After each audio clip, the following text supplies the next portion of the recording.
I'm Zach. And I'm Lindsay. And this is the Game Forum. On today's episode, we're going to take a look at remakes and remasters. Yep. So a remake is basically the whole game all over again. Sometimes they'll keep story points. They might change some stuff. Plot points are probably kept the same. It's kind of what they're doing with Resident Evil 2, Resident Evil 3, and even Final Fantasy 7. Some games that they've already released. That was a pretty core remake. Was Shadow of the Colossus, which was also a remaster. They remastered it for the PS3 and then completely remade it for the PS4. Mm-hmm.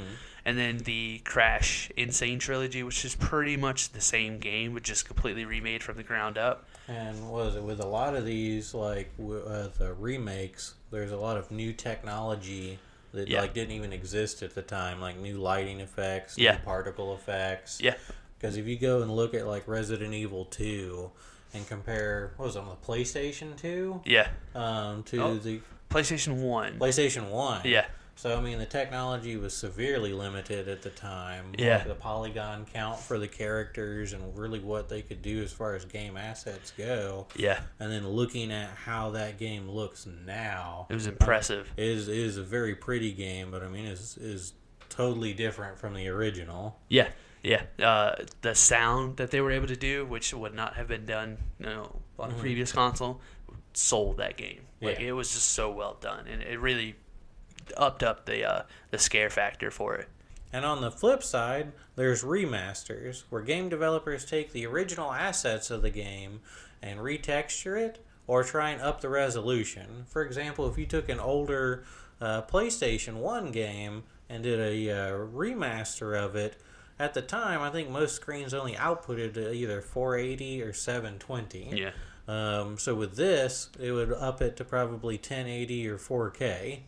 And a lot of them will have other rendering engines in the background to really smooth out some of those polygons and give it some anti-aliasing so it's not quite as jagged looking.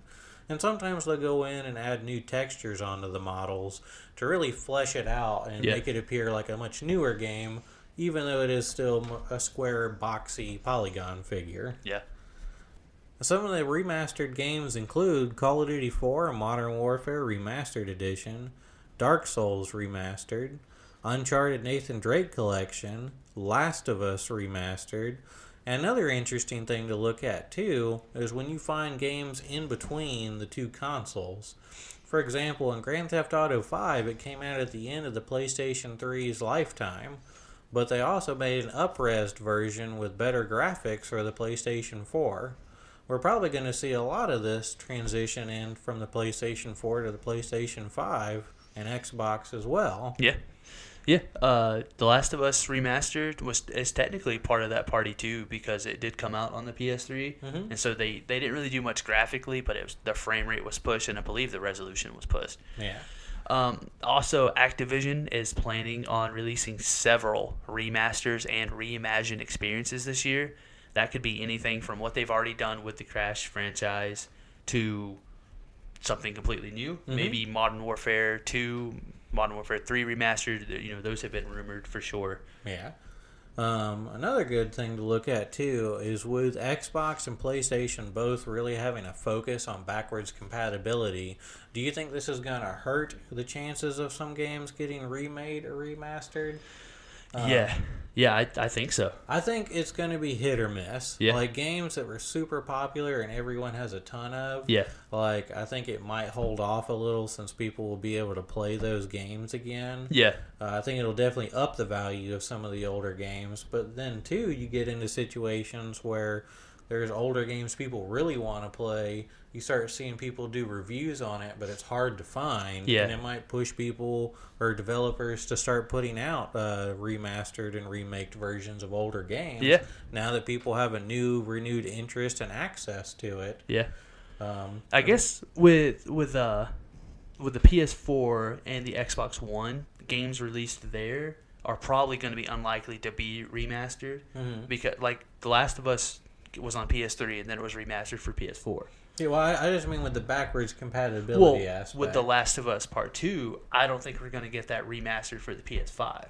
Because if it's backwards compatible on the PS4, which is rumored to be on the PS5, why would they spend the money to like remaster it? when they can. I mean, hopefully they can just patch it. Maybe Yeah. there'll be remastered patches in the future. Yeah.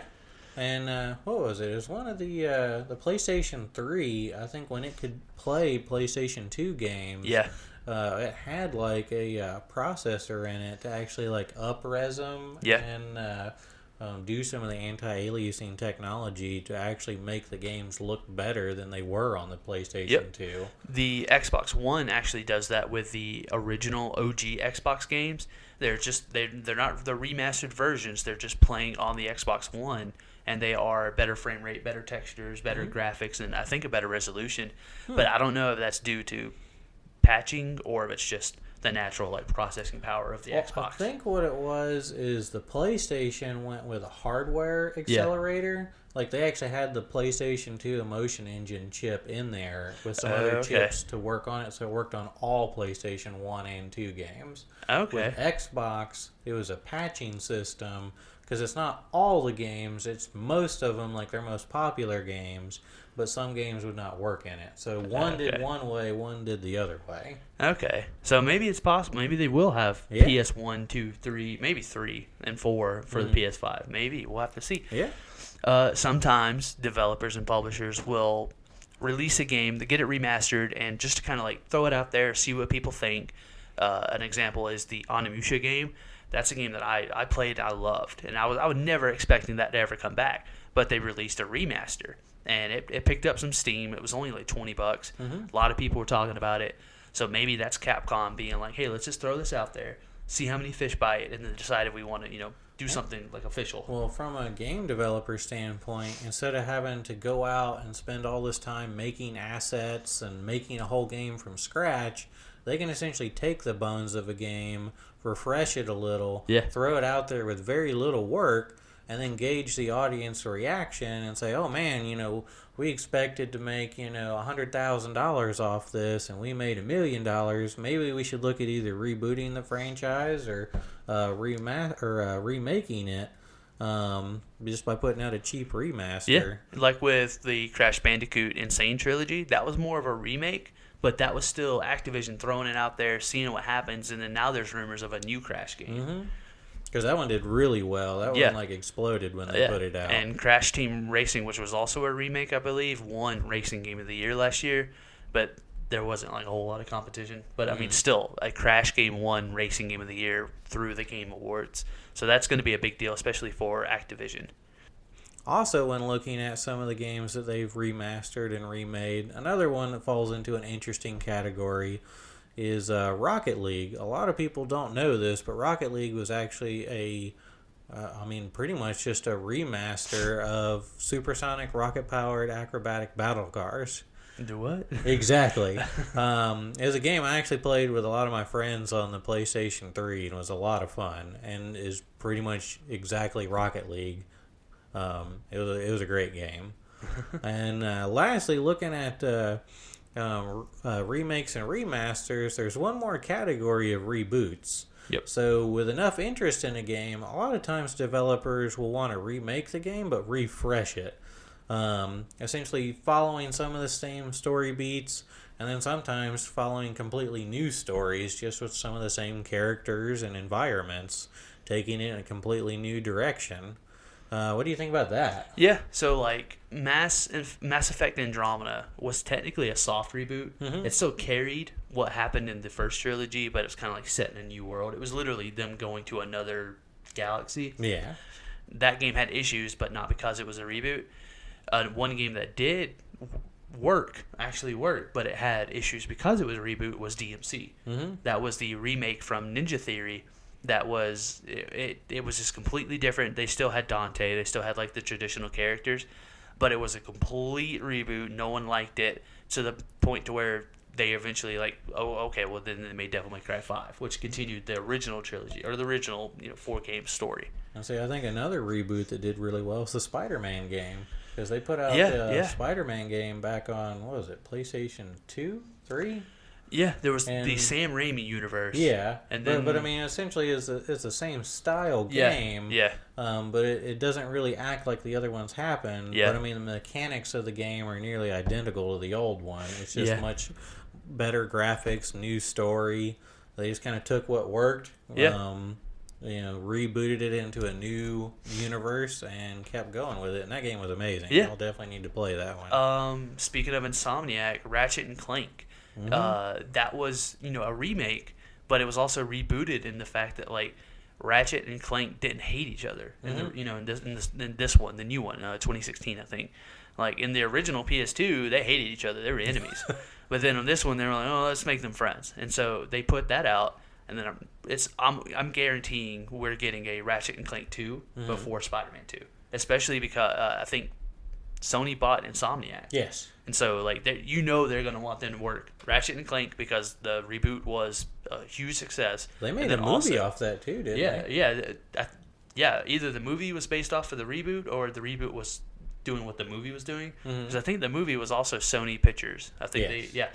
And so, I mean, Insomniac's on a roll, and that's exactly what Sony wants to do is release these games that are either a reboot, kind of just touch up a little bit, and you don't got to dump a whole lot of resources into it. Get the feedback, and then now there's definitely going to be a Ratchet and Clank 2. Probably a PS5 launch title is what I say. So, looking at reboots and remasters, what would be one of each you would really like to see and why?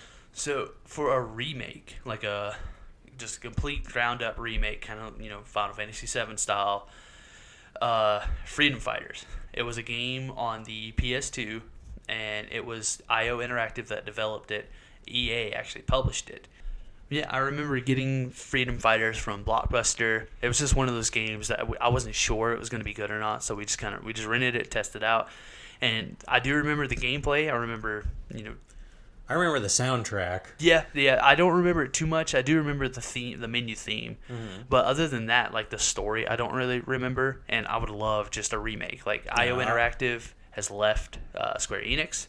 We recently just learned that they actually still retain the rights to this game, and so like, come on, Freedom Fighters reboot, even 2, I don't care. Like I would love to see this game and see the mechanics back. I love the multiplayer in this game.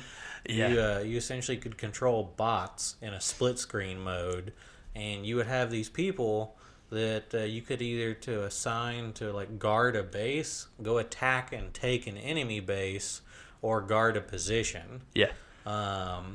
And oh my god, that game was so much fun. Yeah. I really want to see a game that one remade. Yeah. Good choice, Zach. Yeah, thank you. For a remaster, just Metal Gear Solid 4 Sons of the Patriots. It is not on PS4. It is only on PS3. It's stuck on PS3. It's one of the best games on PS3. And I guess either that or the Resistance collection, which doesn't make sense, which is also Insomniac. And they're owned by Sony now. Sony, please, if you're watching this for some reason, just get them to just remaster the collection of the Resistance games. Those were fun. Those were my favorite PS3 games, like by far. That could be for another episode. But Resistance is just like that should be on PS4. Metal Gear Solid 4 should be on PS4. They don't even have the HD collection of Metal Gear Solid 2 and 3. It's on PS now, but you can only stream it. Yeah. So you can't actually like download it and play it like at the highest quality. What's a reboot and a remaster that you would like? Okay, so I'm going pretty far back here too. As far as a reboot / remake, this is back from the PlayStation 1. It was a Future Cop LAPD, and I don't really remember much about the story elements in this game. But I do remember the multiplayer elements in it, and I would love to see some type of like strategy multiplayer versus game like this again. So essentially, you were a bipedal mech that could transform into a car for faster movement. And then when you were a car, you could move fast, but you didn't really have any weapons. And when you turned into a mech, you slowed down, but that's where you got your arsenal where you could really do some damage.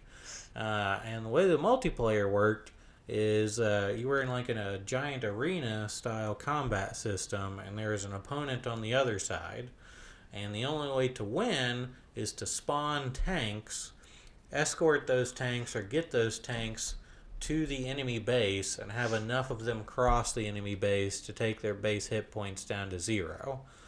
But their base has like cannons and stuff defending it, shooting at the tanks. You have the other player to worry about, and the other player can spawn airborne defensive units. And where you get the points from is by taking other bases around the level. So, as the more bases you take, the more points you get, which you can use to spawn waves of tanks and send across to take other levels. But as they take bases and blow up your tanks, they get more points. It was a really cool combat system, and I think with like new graphics, a new story mode, I think this would be a lot of fun for a lot of people. Yeah, that definitely. I think it would too. I don't know who would do it, but who do you know? I think EA published this one too. I can't remember who actually made the game. Like I said, it's a bit older one, but that one really stuck with me as a really fun versus game. Yeah, cool. And as far as a remaster, also going back a long way, back on the PlayStation 1 again, is Gundam Battle Assault 2. This was a 2D side-scrolling style Street Fighter game, except you used mobile suits from the Gundam franchise. And the graphics are okay, but it's very pixelated now. The sound is very old, 90s-ish. I'm like, with some really polished up graphics on this, put in some new sound design, throw in some of the new mobile suits from some of the other games or series. I think this game would be amazing. There's a lot of good Gundam games out there, but I really miss that like side-scrolling fighting style game. That one was really fun to me. Yeah, cool. All right, I think that's all we got for this week. Check back with us for future episodes. Yep, I'm Zach. And I'm Lindsay. And we're the Game Forum.